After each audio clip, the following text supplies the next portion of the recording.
action. I can't get no call to action, but I try, and I try, and I try. Hello and welcome to Call to Action, the go-to podcast for anyone trying to make sense of the world of marketing, advertising and beyond. In an industry that is a minefield of utter bollocks, we aim to capture our heroes and allies from the front line to have a chinwag with. It's like Pokemon Go, with the single but vital exception that it's not a short-term bandwagon of shite. It's brought to you by Gasp and I'm Giles Edwards. Today, I've caught Joe Glover, not a fighter.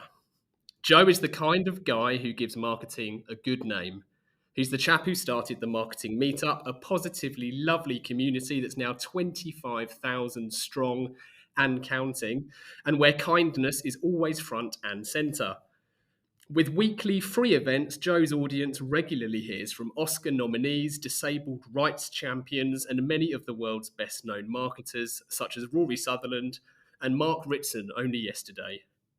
Joe says, 5 years ago, I was the guy who was too shy to speak to people at networking events. Even when I did pluck up the courage, it felt all people valued was my job title or my budget, rather than me as a person.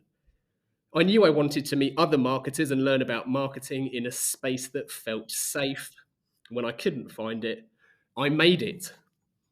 Welcome to the show, Mr. Gloverman. That's so good. I had to sit here and be nice and quiet, but I was laughing along. Mate, that was such a good introduction. Thank you so much. You're so nice. Right, time to trip you up, mate. Right, easy one. Mac or PC? Mac. Cambridge or Durham? Oh, Cambridge. Introvert or extrovert? Displaying introverted behaviours. Number 4, Rory or Ritson? Oh, no, I'm not doing that. I want a career after this. Listening or speaking? Listening, easy. Right, 2 more. The Apprentice or A Dragon's Den? Dragon's Den, only slightly. The Apprentice can get in the trash. It can walk into the sea. Right, last one then. Eric Cantona or Eric the dog? Oh, no. Well, Eric the dog, mainly because there will be reprisals if Eric Cantona is chosen in that situation. But yeah, he is a hero. God, that was horrible, mate. Jeez, you warned me, but blimey, that was intense. Cantona was annoyingly before your time, to be honest. When we So the first Man United shirt I had, I think I must have been 5, 3. It was either 3 or 5, and it was the one with the Man United crest in the middle with the collar that Cantona famously popped. It was like a gradient, white to grey collar, and that was my first Man United shirt, and I had Joe 7 on the back. So oh, perfect. And did you presumably had your collar up? Oh, probably. I mean, the thing that my dad did was he said, "Oh, you'll grow into it." And so whenever I got football shirts, which I did every Christmas, that was my main gift, was a football shirt. He'd buy it like 4 sizes too big. I'm not even joking right now that like I found one the other day and I still don't fit into it. It was a double XL men's, and I was like, he gave it to me when I was 12, and I was like, what are you thinking? So, I don't know where he found that shirt, but yeah. So I'm sure the collar was popped back in 1995. But yeah, Man United shirts is a big deal. So Joe, listen, I'm so happy to have you on, mate, and I'm going to start, as we always do, by asking you to tell us how it all started. So can you start by telling us what was your first ever job, and then what was your first proper job in marketing?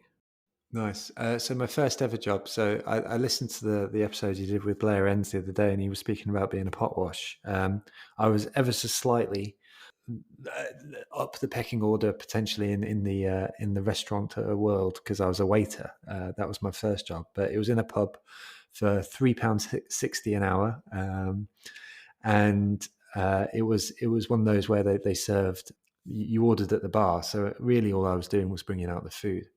That was also around the same time as a series of jobs where I worked in a factory picking and packing pharmaceuticals. I worked in Halfords for a number of years.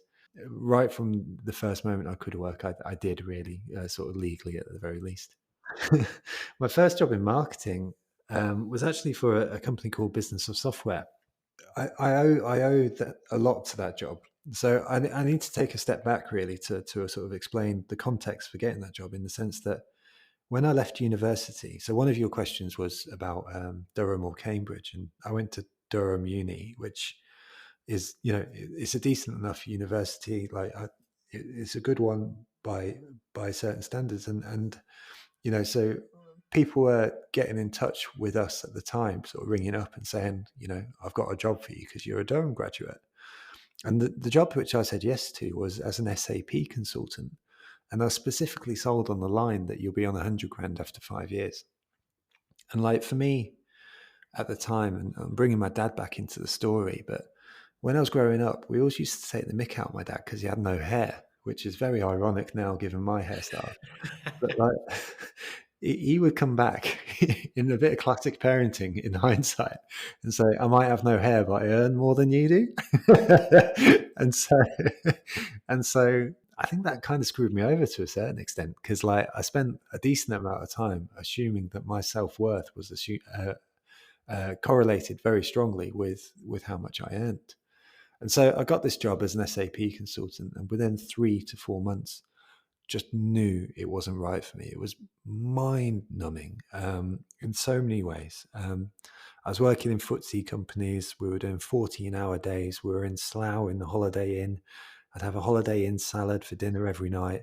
The only salvation was going to the gym to watch the World Cup, but like it wasn't a big one.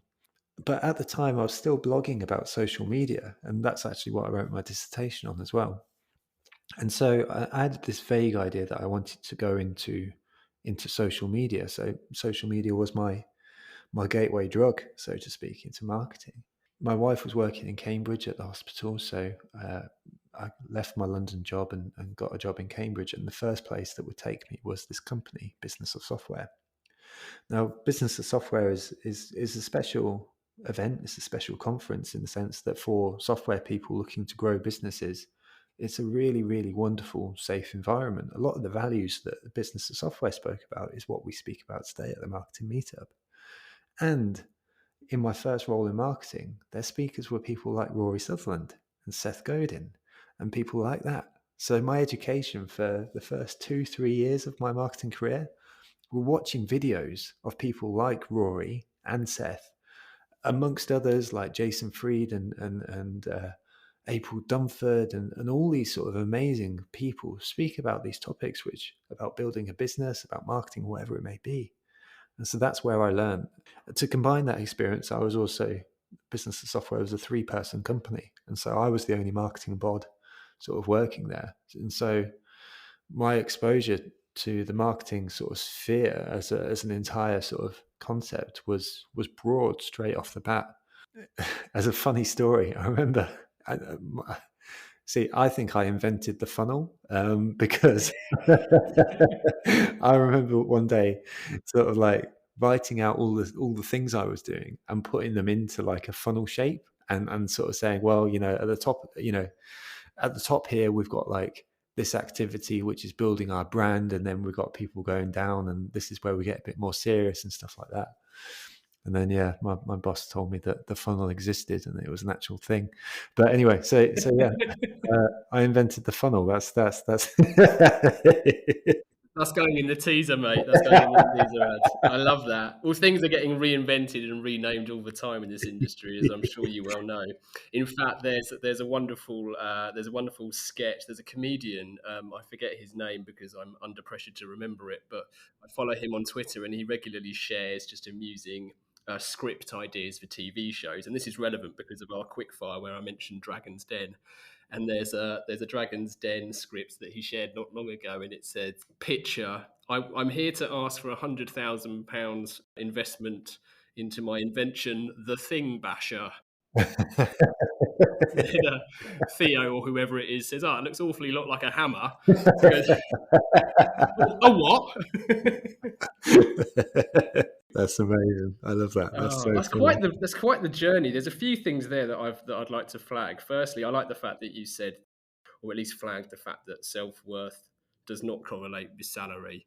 But then I can't also help but worry that that might have been your opinion at the time you were earning £3.60 an hour. Yeah. No, I really didn't think a lot of myself at that point. Unfortunately, no, yeah, no. You're right. Weirdly, and I think I had more belief in myself at that point. I think I was working for a Marston's pub. I probably had the belief that I'd be CEO of Marston's after 3 years. So I sort of thought I was on my way up the slippery slope at that point. So, but yeah, no, bad. And then SAP, to be honest, I mean, we've done some work with them as an agency, and I know when I say I know they won't mind me saying this. I hope they don't mind me saying this, but there's very few people at SAP who can actually describe what SAP is and what it does. Yeah, I remember to this day, systems, applications, and processes. So there you go. That's what SAP do. Unpick that. So, There's enough there. So did you know? So when you were at Durham and then subsequently Cambridge, did you have any early intention to go into marketing or even advertising? As you know, most people are probably more familiar with at a younger age. no, not really. So advertising, yes, actually. So the first marketing book I ever read was Love Marks by Kevin Roberts, who was the CEO of Saatchi and Saatchi. And so that was something that meant something to me, and this idea of love, of creating emotion in other human beings, and in having a relatability to a bunch of people, then that was something that appealed to me. And so I wanted to go into advertising. That's where I wanted to be, and specifically Saatchi. Um, I applied for their apprenticeship thing, but didn't get in, and so decided to pursue SAP. But no, I had this idea that advertising would be for me. I think in hindsight, from what I understand of the lifestyle, then I don't think I would have been particularly good at it. I'm a bit of a home bird, and maybe I'm falsely characterizing my understanding of it. But certainly, when I first got into it, then it felt like a work hard, play hard sort of environment existed at the time. I'm sure sort of 10, 15 years later, it may not be in the same way. But yeah, no, so that's where I wanted to be, but it was something that I kind of lost. And I just have vague memories of enjoying the marketing module at university and it being something I was vaguely good at. And I think that probably is something about me as well. I'm not one of these people who will be, I'm not competitive on things I'm bad at, but I'm very, very competitive at things I think I'm good at. I like being a big fish in a small pond, so to speak. And so, like, when marketing felt like something I was good at, then it was something I naturally gravitated to, I think. So, whether that's because I just needed the ego boost or whether I had a genuine interest, I'm not sure. But either way, I'm pretty happy with how it's ended up. Yeah, no doubt. And so you should be. So the initial role, it was very much learning by doing, which I'm a really big fan of. But that comes with the caveat of even that has a limit. So there has to be other kind of sources of learning. So what happened after that? How did you seek more learning? Was that through changing roles, changing jobs? Was that through attending conferences and events, or a combination perhaps? Well, yes, yes to conferences and events, but that is where the story started with the marketing meetup. So the marketing meetup started because I went to conferences and events and felt very, very uncomfortable. I didn't feel like I could get what I needed to out of these events because they were set up in a way which was not conducive to. It sounds quite selfish, but not conducive to how I choose to operate and go about things. And so I would walk into those rooms with the knowledge that I would like to be able to do certain things, and left sort of feeling like I hadn't managed to achieve it. And so with that knowledge and that feeling in tow, that's when I started the marketing meetup. I was 22 when I started that first role in marketing, 22, 23, and I was 24 when I started the marketing meetup. And so it was because, much to the spirit of your introduction, because I couldn't find it, I built it. And really that's when it all began. Yeah, that's wonderful. Do you think, just going back to that quote that we use in your introduction, I know it's one that you're very familiar with, and I'm blissfully aware that it actually has been shared quite a few times. But I think it's important because I think it really succinctly gives people an understanding of what the marketing meetup is and what's kind of at its soul, if you like. There was another quote I love actually, which I'll drop in now, which was, "I'm an introverted person, but that doesn't need fixing," which I adore.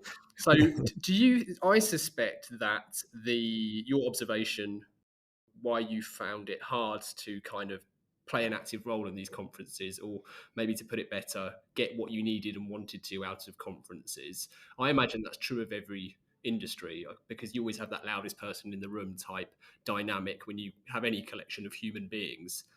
So, how do you go from that, knowing that, to basically replicating what is a conference slash networking facility without Yeah. creating that psychological blocker that you articulated so well? Like, how do you make it so kind of so welcoming? Well, I think it's the C word, and not the one that Ritson would use, but culture. It's it's it's culture. It's reinforcing of culture time and time and time and time again, to the point where people take it upon themselves. So if we were to add another word in, it would be co-creation, which means to say that it isn't my responsibility to create the environment that we have. It's the responsibility of another C word, which is community.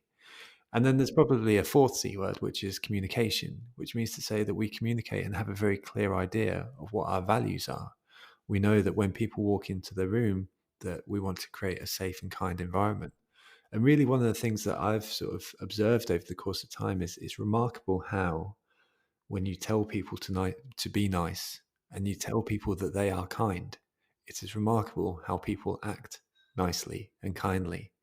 I think setting those expectations isn't like, it's not magic.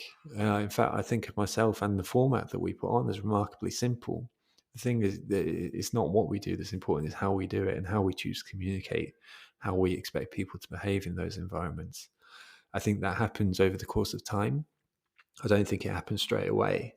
But I think also one of the things that has benefited us over the course of time is that we're now 7 years deep into this journey. And the really pleasant thing about all of this is that you get that core group of people who have those values, who sort of see it themselves and take it upon themselves, and then therefore enforce it upon others. I think that time point is a really, really, really, really relevant one as well, because like yesterday was a really interesting event. So we had Mark Ritson on, and we had about 3,500 signups for the event. I think it was 3,600 and something.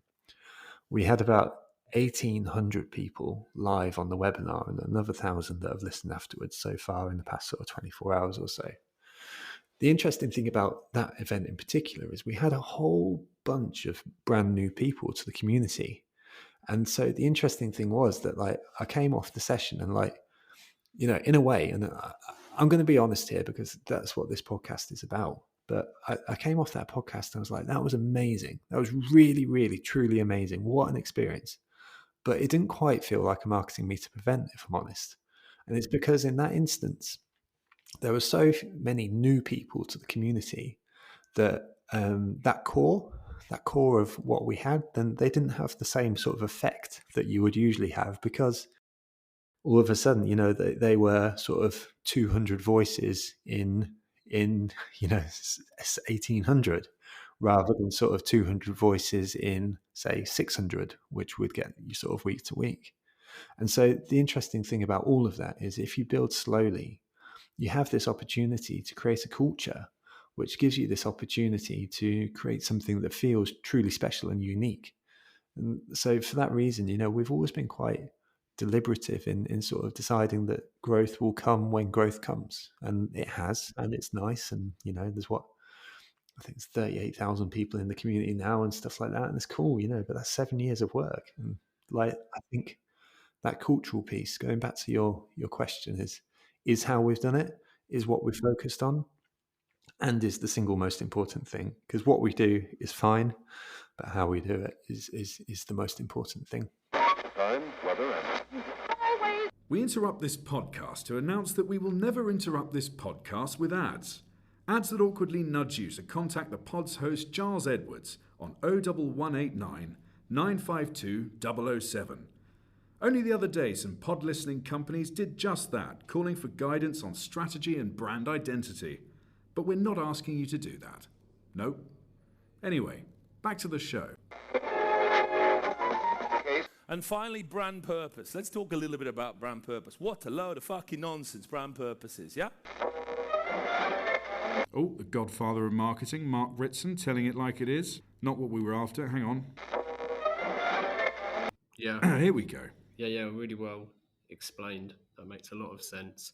I always have this kind of timeline in my head when I'm interviewing guests, and I'm always mindful of jumping too much from past and then into present and then asking for future plans, which I think logically is certainly how I'd quite like to structure some of my questions, at least to you. But going back just once more to past, your first ever marketing meetup event was hosted in a canteen. So not only is there the, I suppose, comparison, which we can talk about now or later, between hosting communities online and the kind of challenges that faces versus in the flesh and in person. I'm sure there's pros and cons to both. But when it comes to the very first thing, how do you possibly, and also to your point about the relative size of the community that kind of largely helps shape new members, unless when you do it at scale like yesterday. So when that doesn't exist at all as a core, there isn't a core to come to that canteen and help other people understand how to act. How do you start? I think you have to start from you have there's a founder's advantage, a founder's choice, really. I think that exists. So we're marketers, right? We're marketers, advertisers who listen to this podcast, generally speaking, and so we know that we should be market orientated and listen to the customer. But I think there's a but, which is, in the first instance, I think if you're a founder of an organization, then there has to be something there where you're like, I know why this exists, and it's probably solving a problem that you have in your own life. And so for me, when I recognized that there was a problem out there, that that there wasn't a place which had this safety to it, that had this kindness to it, then it was sort of my founder's prerogative to be able to put together copy, in this instance, on the meetup.com page, which said words to the effect of, this is a non-salesy environment. This is somewhere where you come and benefit the humans in front of you. And this is somewhere where we're going to have a nice, good time. I think we then reinforced that through the event. I mean, it was held in the canteen, so very sort of like informal. The buffet was nice, so people had like nice food. Like there were drinks out, free drinks, so like people were like, a little bit more relaxed and that sort of thing. And then they had like this specky 24-year-old at the front, just sort of telling them, why we're doing this thing. And I think in the first instance, people used to say this to me all the time, and actually it messed me up a little bit, to be honest. But they said, you're disarmingly nervous, and by being disarmingly nervous, presenting at the front of these events, then I think folks were almost like willing us on, and like by willing me on, they're kind of willing everyone else on to have a nice time too. And so if I was to sort of retroactively unpick the things that made the culture sort of instigate in the first thing, I think the first thing is knowing what the problem is that you're trying to solve. The second is communicating those things super clearly, whether that's through your copy or through more behavioral based things, such as like having an informal environment. And then the third is sort of creating that spirit and letting people know that it's not just like something that's happening to them, it's something that they're part of. To put a point on that last one in particular, then we've landed on this phrase, which is positively lovely, which means positively lovely is twee, right? Some people wince when they say it. I can see it on their faces. But the idea behind it is that like you come and you're kind and you put your best foot forward and you help the individuals in front of you first. That's what's encapsulated in there. But that wasn't the phrase that we had in the first event. That wasn't something where I stood at the front and was like, oh, be positively lovely. It was only after sort of 6 months of iteration where like we were sort of like outlaying the house rules at the beginning of the event, where people would sort of like go, yeah, type of thing. But one day at the beginning of an event, I said, listen, say hello and be positively lovely. These are the rules. And on Be Positively Lovely, we kind of got a little giggle and a little smile back. And so I said it at the next event and the next event and the next event. And that's how it began. And you know, that's taken us through these past 7 years as a phrase.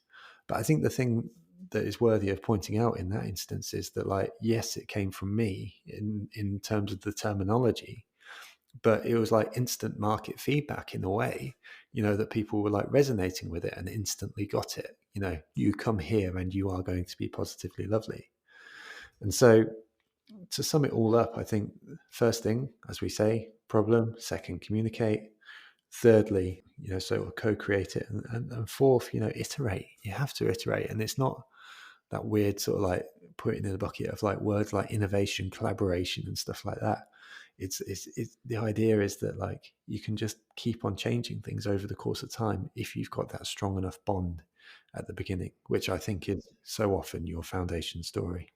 Yeah, iterate especially feels very powerful as a kind of piece of advice for people out there, rather than maybe sweating getting it right from the off and allowing things to grow and I suppose just to breathe.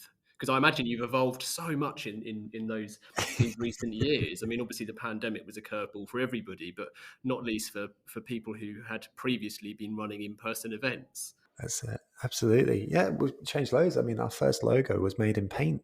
You know, you know, there is so much that has changed and a lot that is yet to be figured out, but it has changed a lot.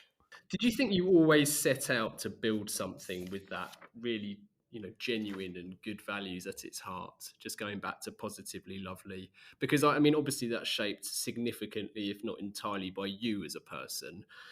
I can't help but maybe even nod back to the first marketing book you ever read, Love Marks, Yes. which talks about love and in the context of brand. And you have subsequently built a brand that I think people do love, and they do have that kind of value associated with it. I don't know, mate. You know, like, I think some people will come on a podcast and say, "Oh, I had a grand plan. I knew what I was doing all the time."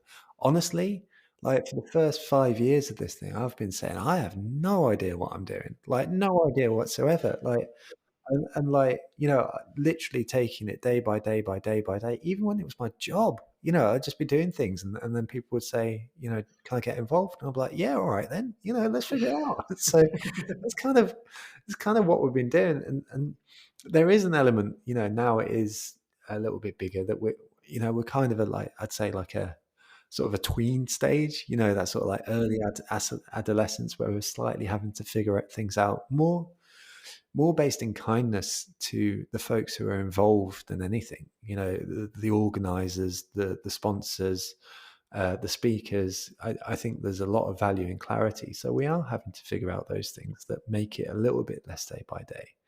But truthfully, I think we're more guided by broad principles. You know, these ideas that the Marketing Meetup at our very best is when we take people on a journey of confidence, and whether that's confidence through knowledge or confidence through connections, then ultimately the thing which makes the back of my hairs the hairs on the back of my neck stand up is when people come into a room looking a little bit shy, looking a little bit like I did when I was 24, and then walking out the room head held high, maybe even walking out with someone else they've met that night, you know, and they're going for a drink afterwards, and you can see the confidence change in them. And that's the thing that, like, on a daily basis, I'm making my decisions by. And so the truthful answer is there is no grand plan. People keep asking me, I'm like, no, you know, I'm just freaking making it up, you know, but I know the thing that feels right. The thing that feels right is that confidence journey. And if we can take people on that and make decisions by that, then I think we're doing okay. Talking about then growing up, teenage years, maybe starting to go out, meet people. There's a few things I can probably throw at you there, and you can bat back whichever one you want to. So let's lob a few things. So people are starting to actually physically go out a lot more. There's a kind of return to offices. There's clearly a return to in-person events, and there's also going out in terms of crossing seas and borders, popping up in places like New York and further afield. So What does the the growing up, or in fact grown up marketing meetup look like, and where's it going physically and obviously emotionally? Yeah. Well, I think emotionally we stay very similar, because I think that is very key and core to everything we ever do. I think physically we just do more of it, and not growth for growth's sake, but growth because growth enables impact. And if we speak about that journey of confidence and giving folks confidence, then the impact we want to make is building confidence in more folks, and therefore we need to grow it. The way that looks is more physical locations. So we had 11 locations in September. We have 22 now in the beginning of February. And I think we'll have 32 by the end of next month, which means to say that we're rolling out events. I think we'll do about 196 this year. Sorry, say that number again. I think it's 196 in-person events this year. I did hear it. I just wanted you to say it again. It's phenomenal. That's phenomenal. It's silly. It's, like, it's great. It's cool. The nice thing about all of it, actually, and this probably does tie into your question as well, is like, I need to get out the bloody way. I'm slowing things down like nobody's business. Finally, he realizes. I'm doing podcasts. How many of those events do you actually physically attend? And does it matter to both you and does it matter to the audience?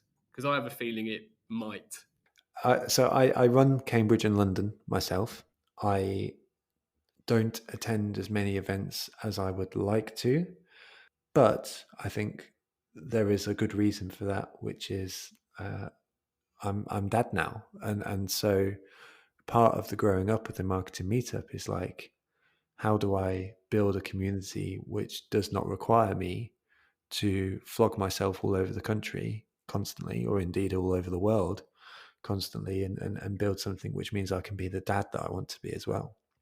Does it matter to the folks who come to our events?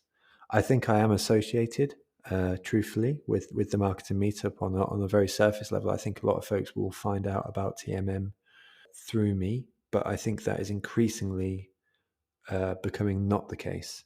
And my ambition is that while I think the founder's story is important to explain the context of why we do what we do, that increasingly I find myself in a place where I am not that person who has to be the middle of it.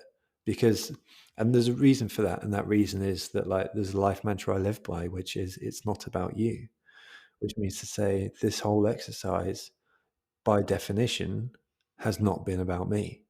And so, like, we need to grow in a way which feels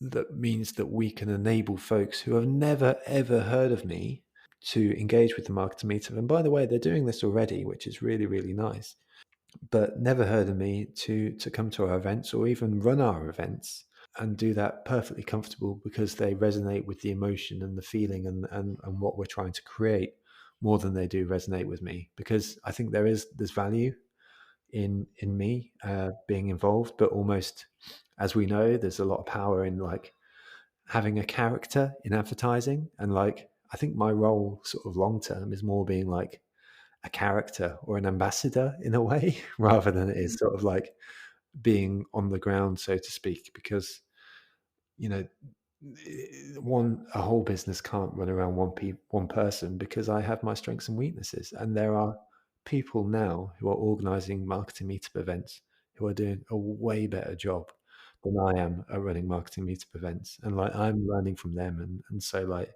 I take what I can from them, but like, at the same time, if I'm not the best person to be doing these things, then I need to get out of the way.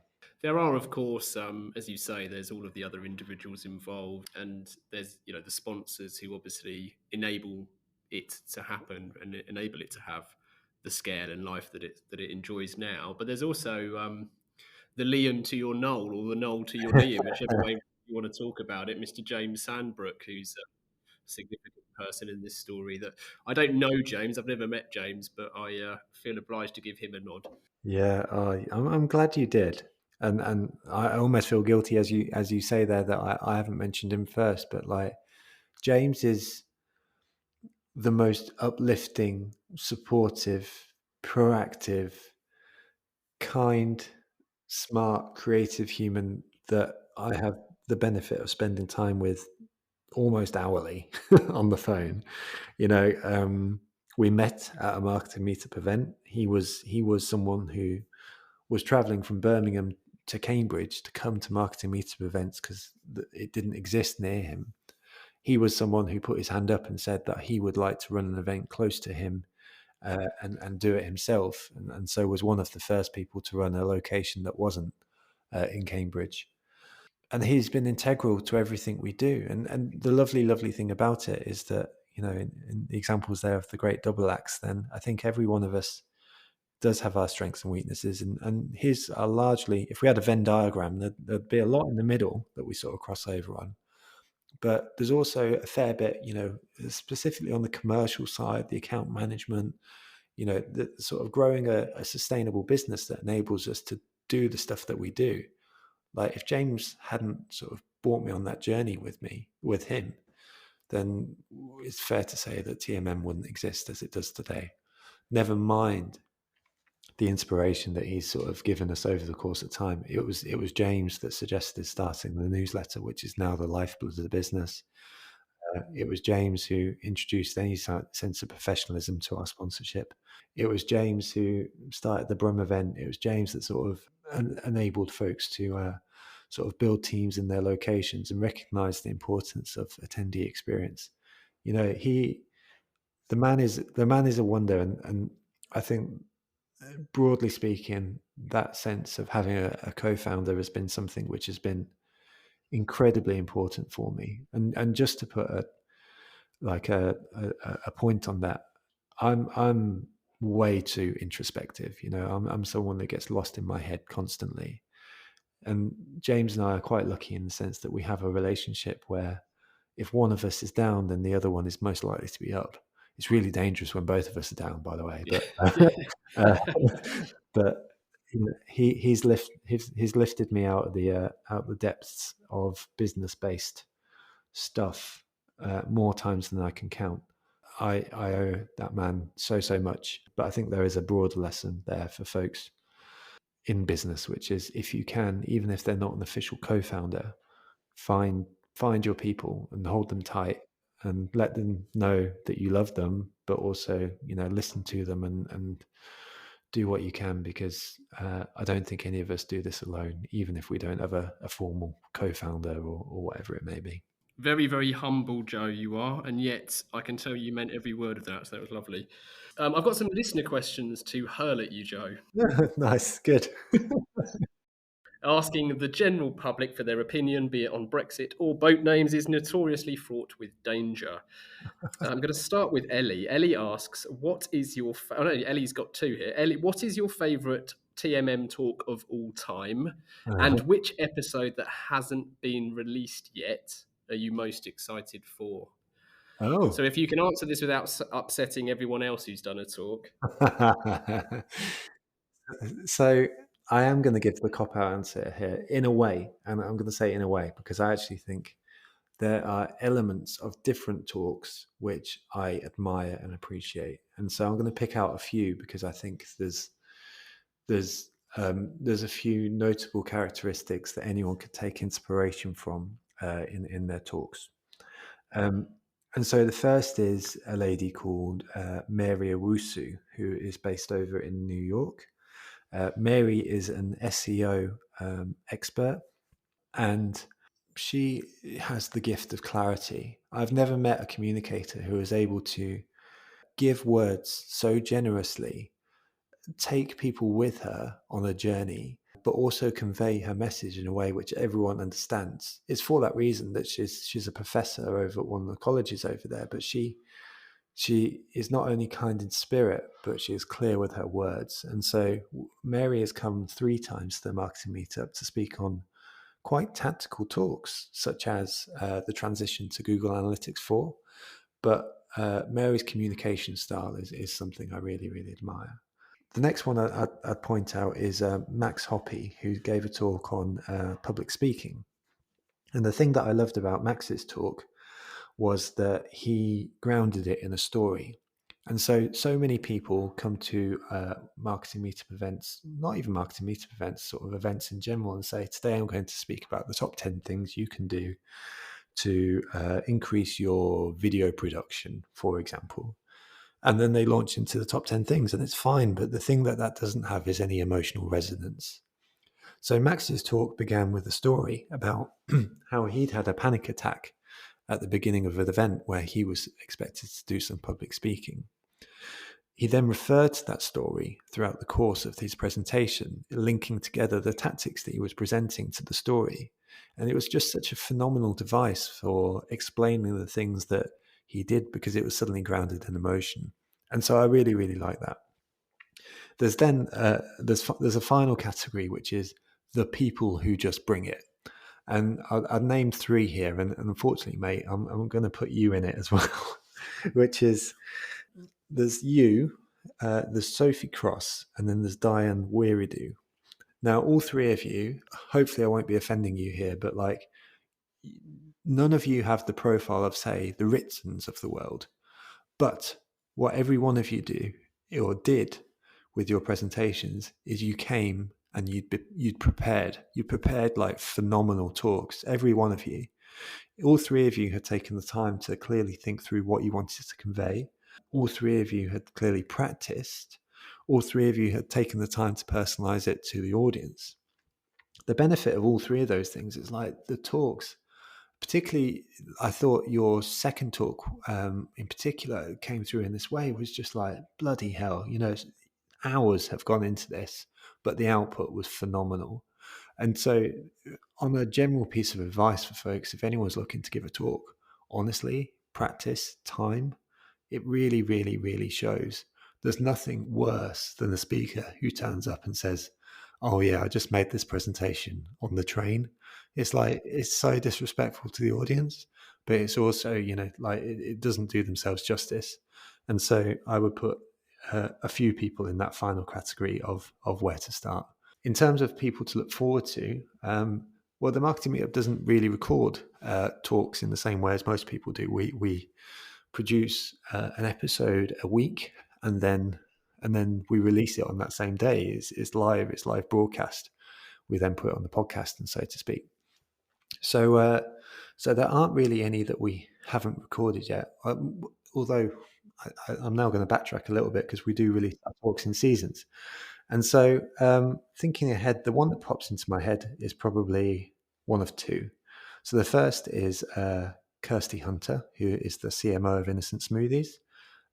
She is going to come and speak about, or rather I'm going to interview her on how to market like Innocent, which I think for anyone who is in marketing in the UK probably has seen Innocent's marketing over the course of time and probably thought that's quite good. So I'm really excited for that. And then the other one that I'm excited about is we're going to interview a guy called Derek Sivers. Derek has given a talk, and that hasn't been announced actually. So that is a little announcement, I guess. But Derek has delivered a TED talk on the TED proper stage, but has a fascinating story himself. He grew a business, sold it for 20 million or something like that, and then gave it all to a foundation. And so it is his own foundation, so he can draw a salary from it. But the foundation, in effect, does good based on the money that he has amassed from the sale of his company many, many years ago. And he, in particular, is just like this softly spoken, cool, life in perspective kind of dude. And like, I can't wait for that. Well, I think That sounds good. yeah, people from time to time sort of comment on my voice and like how it's like chill and stuff like that. But like Derek is like another level. So we're either going to send people to sleep or like really invigorate people. I'm not sure. We'll go one of the 2 ways. Oh, amazing. Great answer. Can't thank you enough for your kind words too, mate. I didn't know until yesterday, actually, your Mark Ritson talking about how the Innocent founders were ex-McKinsey, and Yeah. yet I think most people in marketing know about the bin story. So maybe you can ask her about that as well. I'm mindful that Ellie got 2 questions in there, so I'm going to play a card I rarely play, which is the host's privilege of asking the other question, Nice. as is my want. And I did stick this on LinkedIn, and I can't work out if it's a good question or a terrible question. But anyone who's seen our recent promo video will understand that sometimes it's hard to know which is which with me. But what is more important, in your opinion, for the marketing meetup? Is it making marketers know / understand more about marketing, or is it making marketers realize that there's so much more to learn than they already know? Oh, nice. I don't know. I think it's. I think it's. No, I'm not going to say it's both, because like that's like we went back to the quick fire round there, and like I know how this podcast works. You want answers. You want answers, Joe. God damn it. To be honest, mate, it's a git of a question. I don't even know if they're the same thing. And I think it's only, for me, the whole market orientation thing of starting with a blank page and, just going into that mindset of knowing nothing and filling in the gaps is key. And I also think it's really important for marketers to stop pretending that they know everything, because you need that empathy to be a successful marketer. So I kind of wonder if, there's obviously both at play here. I just thought I'd throw you a really cruel curveball. No. I think that's important, though. Your second point in particular really resonates. I think in particular, there are a bunch of lies that we tell as marketers, like attribution is sorted is one of them. And I don't think we tell it to each other, but we might tell it to business owners. We will be able to tell you exactly how you got your customers. And then they go about sort of setting it up with a last click attribution model, or our data is infallible, but it just isn't. It just isn't. And I think there's a lot of value in those conversations. So I think the danger isn't necessarily that it's about the marketing industry. I'm in fact increasingly less interested in the marketing industry in a sense, because I don't want to just have conversations with marketers. I want marketers to be having conversations with business owners. And so I think if we could have more honest conversations about the things that we don't know, then I think that is a good place to get to. There's layers of complexity involved in there, including personal confidence, including sort of job pressures, including expectations around marketing, including maybe just the next person in the line is happy to tell the lies that mean that they get the job and you don't. There's an awful lot of texture within that argument. But I think on a broad level, I think not only making people aware of what they don't know, but then giving them the confidence and having an honest conversation between ourselves and with business owners and our bosses to say, we don't know this, but we're going to give it our best guess, is probably a better place to take the marketing industry than just pretending we know a bunch of things. Well, you not only managed to kind of dodge it, but you gave a really clever answer, which is both inspiring and annoying. Well done. Maybe I should become an MP. Oh, don't do that, mate. Don't do that. The final part of the interview, Joe, is our 4 pertinent poses, starting with what advice would you give to your younger self? Nice. So I'm going to switch it up slightly, because it's the best piece of advice that I've ever been given, and it's now the piece of advice which I give. So it's both, which is don't give advice. And it came from my dad, and there is a second half to the sentence, which is don't give advice, but do share your opinions or experience. I think and the reason for this is that so often we jump to advice and say what you need to do is ... But actually the thing that really matters is that we are sharing our opinions or experiences and saying, well, this worked for me, and so you may want to try it. And so I've always gravitated away from advice and always gravitated towards storytelling, advice, and experience. Lovely. I should have got your dad on. No, he keeps telling me that he earns more than me, So. Oh, wonderful. If you could banish one thing from the industry, Joe, what would it be and why?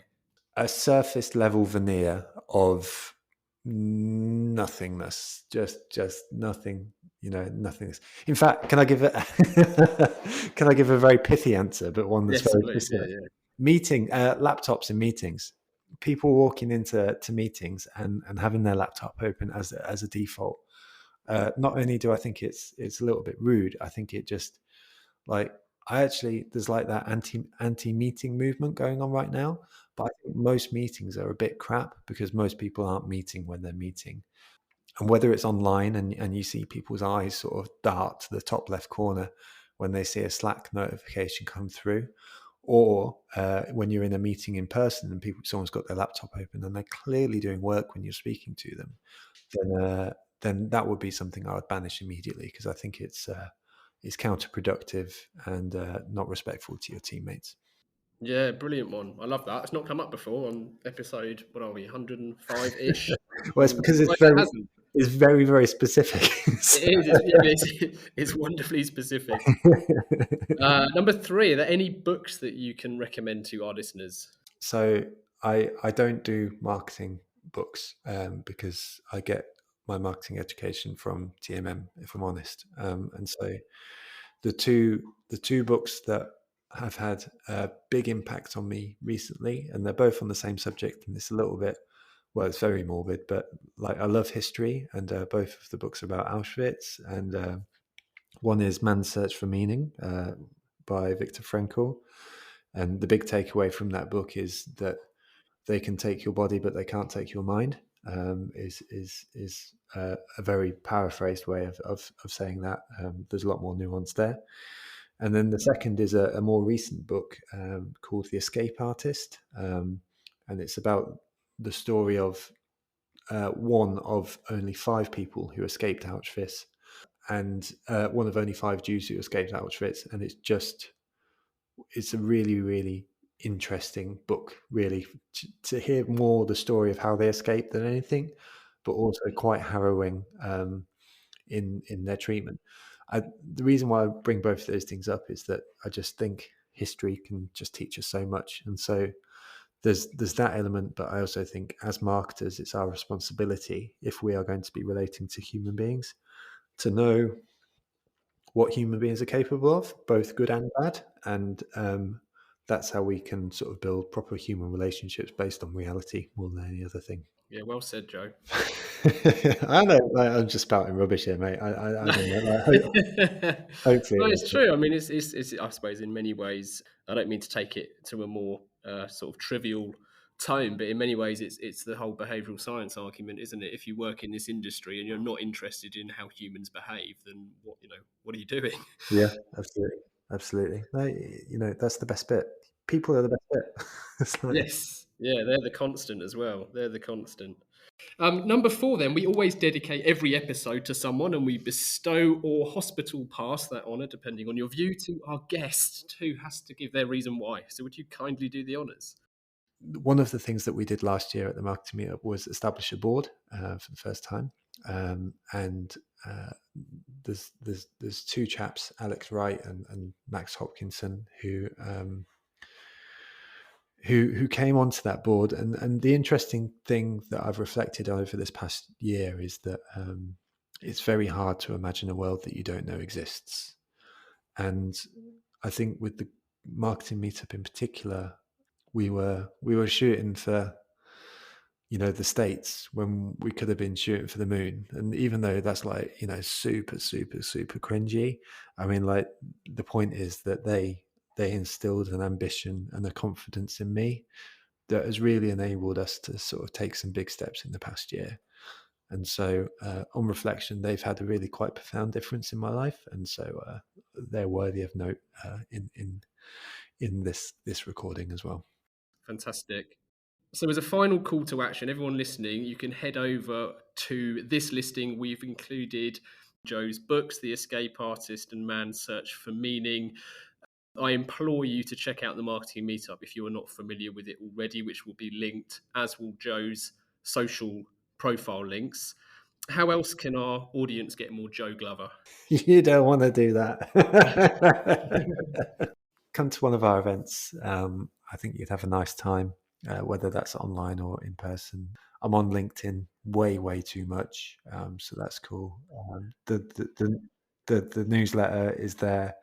I love it. I put a lot of effort into it. I do think it is good. But if you want anything, then let me know. I'm hilariously crap on email, but I get back to folks if I can, because you're all important. So that'll be me. Well, Joe, thank you. Thank you for joining us. Thank you for giving us growth enables impact. I liked that. Self-worth does not correlate with salary. Don't give advice. Share opinions and experiences. There's loads there to admire, mate. It's been a real pleasure. Thank you, mate. I to pay homage just to end, like the way that you go around business and the way that you conduct yourself is so admirable and inspirational that I really admire the heck out of you, mate. So I've wanted to be on here because you just do a really good job, and so thank you for having me. Like, I appreciate you and I appreciate it. You asked me to cut you off when you're talking nonsense, so I cut you off. Thank you, mate. Yeah, I forced my way in. Thank you. Thank you, Joe. Thank you to everyone listening. If you've enjoyed this episode, please do share and review the pod. Keep your questions and guest requests coming in. To get in touch, it's easy to find Gasp online, or you can email hello@calltoaction.co.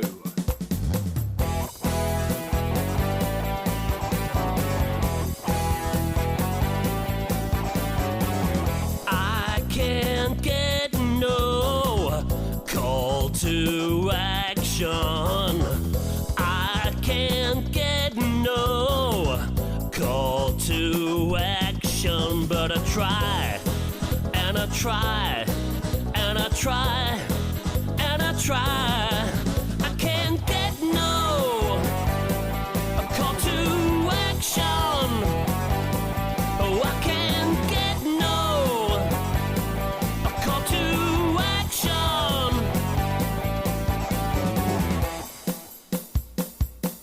Yeah.